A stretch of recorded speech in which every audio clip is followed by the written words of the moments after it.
Hallo, ich bin Nenad Mlinarovic. Willkommen bei mir im Atelier in meiner Küche. Ich habe von Victorinox eine schöne Aufgabe bekommen. Und das wäre ein schönes Dreigangmenü für Freunde zu kochen, nur mit regionalen, lokalen Produkten aus der Schweiz. Als nächstes machen wir die Schalotten-Gurken-Marmelade machen. Für das haben wir einen Topf, da ist Wasser drin.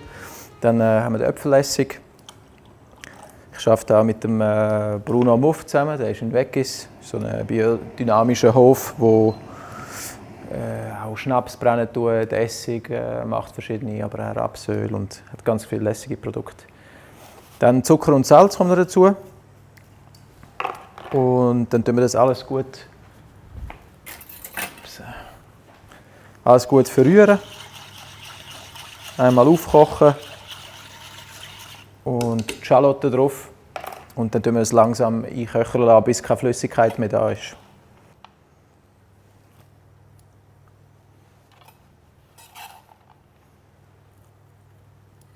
Also das nächste, was wir machen, ist die Herdöpfel-Kapuzinercreme. Das ist eigentlich auch so wie eine kalte Suppe, sehr cremig, nicht zu flüssig.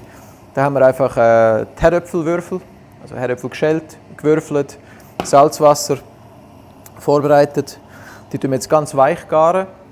Und dann kommt das alles in den Mixer. Dann haben wir Kapuzinergrün.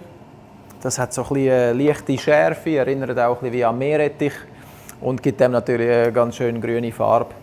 Ein bisschen Milch und ein bisschen Butter kommt noch rein. Und dann wird das alles gemixt und abgekühlt.